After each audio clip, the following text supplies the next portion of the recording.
Neat ಪರೀಕ್ಷೆಯಲ್ಲಿನ ಅಕ್ರಮ ಆರೋಪಗಳನ್ನು ಖಂಡಿಸಿ ದೆಹಲಿಯಲ್ಲಿ ನಡೆಯುತ್ತಿರುವ ಪ್ರತಿಭಟನೆಗೆ ಬೆಂಬಲವಾಗಿ ಶಿವಮೊಗ್ಗದಲ್ಲೂ ಹೋರಾಟದ ಕಿಚ್ಚು ಹೆಚ್ಚಾಗಿದೆ. ಶಿವಮೊಗ್ಗ ಜಿಲ್ಲಾಧಿಕಾರಿ ಕಚೇರಿ ಎದುರು ಪ್ರಗತಿಪರ ಸಂಘಟನೆಗಳ ಒಕ್ಕೂಟದಿಂದ ಪ್ರತಿಭಟನೆ ನಡೆಸಲಾಯಿತು.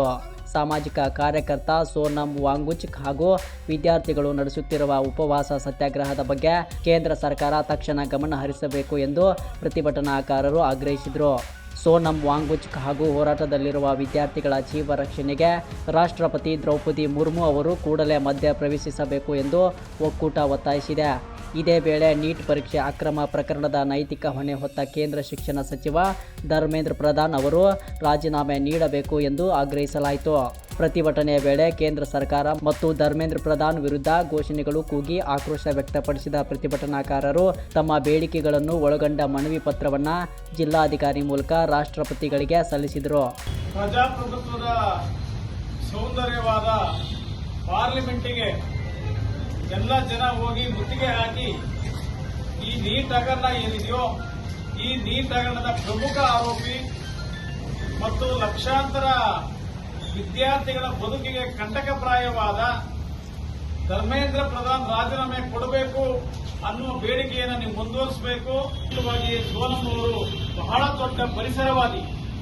ಇಂಥ ಈ 12 ವರ್ಷಗಳಲ್ಲಿ ಪಾರ್ಲಿಮೆಂಟಿನ ಜಂತರ್ ಮಂತರ್ ಇಡೀ ಬಡ ಭಾರತದ ಮಹಿಳೆಯರು ರೈತರ ದಟ್ಟ ಪಿಪಾಸುನ ರೀತಿಯಲ್ಲಿ ಒಕ್ಕೂಟ ಸರ್ಕಾರ ನಡೆಕೊಳ್ತಾ ಇದೆ. ಕಣ್ಣು ಜ್ಞಾನೇಂದ್ರಿಯಗಳೇ ನಮ್ಮ ಪ್ರಧಾನಿಗೆ ಪಂಚೇಂದ್ರಿಯಗಳೇ ಅವರಿಗೆ ವಿದೇಶದಲ್ಲಿರುವುದು ಮಾತ್ರ ಬಿಟ್ಟರೆ ಭಾರತದ ಬಡ ಜನತೆ ರೈತರು ಕಾರ್ಮಿಕರು ಎಲ್ಲರೂ ಕೂಡ ಇದಿಲ್ಲ. ಇವತ್ತು ನಮ್ಮ ಕನ್ನಡದ ಪ್ರಕಾಶ್ ರೈ ಅವರು ಕೂಡ ಜಂತರ್ ಮಂತರ್ಗೆ ಭೇಟಿ ಕೊಟ್ಟಿದ್ದಾರೆ. ನಾಡಿದ್ದು ನಮ್ಮ ಸಂಯುಕ್ತ ಹೋರಾಟ ಕರ್ನಾಟಕ ರೈತ ಸಂಘ ಎಲ್ಲ ಸೇರಿ ಮತ್ತೆ ಜಂತರ್ ಮಂತರ್ಗೆ ಹೋಗಿ ಪ್ರತಿಭಟನೆಗೆ ಅಲ್ಲಿ ಪಾಲ್ಗೊಳ್ಳುವಂತ ಎಲ್ಲ ತಯಾರಿ ಕೂಡ ನಡೆದಿದೆ.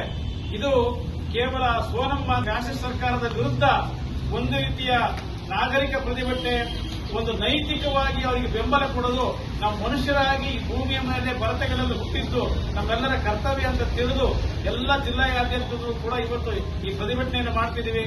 ಸೋನಂ ಅವರ ಜೀವಕ್ಕೆ ಅಪಾಯ ಆಗಬಾರ್ದು. ಸೋನಂ ಒಂದು ಸಾಂಕೇತಿಕ ಹೋರಾಟ ಮಾತ್ರ. ಈ ಶಿಕ್ಷಣ ವ್ಯವಸ್ಥೆ ವ್ಯಾಪಾರೀಕರಣ ಕಾರ್ಪೊರೇಟೀಕರಣ ಏನಾಗ್ತಿದೆ ಇದನ್ನ ತಡೆಯುವ ಒಂದು ಮುನ್ಸೂಚನೆಗೆ ಅವರು ಹೋರಾಟ ಮಾಡ್ತಿದ್ದಾರೆ.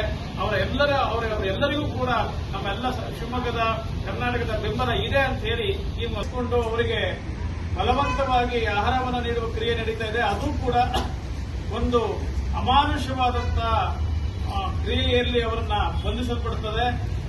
ಮತ್ತು ಕಾಂಗ್ರೆಸ್ ಎನ್ನುವಂತ ಎಲ್ಲ ವಿದ್ಯಾರ್ಥಿ ಪಡೆ, ಭಾರತದ ಎಲ್ಲ ವಿದ್ಯಾರ್ಥಿ ಪಡೆ ಇವರು ಮಾಮೂಲಿ ವ್ಯಕ್ತಿಯ ಒಂದು ಆಸ್ಪತ್ರೆ ದಾಖಲಾತಿ ಮಾಡೋದು ಇವತ್ತು ಇದೊಂಥರ ಹೇಯ ಕೃತ್ಯ, ಇವತ್ತು ಒಂದು ದರೋಡೆ ಮಾಡೋದಕ್ಕೆ ಕೆಲಸ ಮಾಡ್ತಾರೆ. ಇದು ಬಹಳಷ್ಟು ಒಳ್ಳೆಯದಾಗಲ್ಲ. ಎಲ್ಲ ಒಂದ್ ಕಡೆಯಿಂದ ಬಹುಮತ ಇದೆ ಕೇಂದ್ರದಲ್ಲಿ, ನೀವೇನ್ ಮಾಡಿದ್ರು ನಡೀಬಹುದು ಅನ್ನೋದು ಇವತ್ತು ನಿಮ್ಮ ಪರಿಕಲ್ಪನೆ ಇದೆ. ಅದು ತಪ್ಪು ಇವತ್ತು. ಯಾಕೆಂದ್ರೆ ಅಲ್ಲಿ ಪ್ರಗತಿಪರ ಒಬ್ಬರಾದ್ರೆ ಔಷಧಿ ಮಾಡ್ಕೊಂಡ್ರಿ. ಮೊನ್ನೆ ಕೂಡ ನಿಮ್ಮ ಭವಿಷ್ಯ ಕಾಲದ ಒಂದು ಅಯೋಧ್ಯೆ ರಾಮ ಮಂದಿರದಲ್ಲಿರುವಂತ ಒಂದು ಅಲ್ಲಿರೋ ಎಲ್ಲರೂ ಕೂಡ ಒಡೆಯೋದ್ರ ಮೂಲಕ ನಾವು ಕಳೆದು ಅಂತ ನೀವು ಒಪ್ಕೊಂಡ್ರಿ. ಇವತ್ತು ಇದ್ರ ಜೊತೆಗೆ ಇವತ್ತು ನೋಡಿದ್ರೆ ಶಿಕ್ಷಣ ಸಂಸ್ಥೆ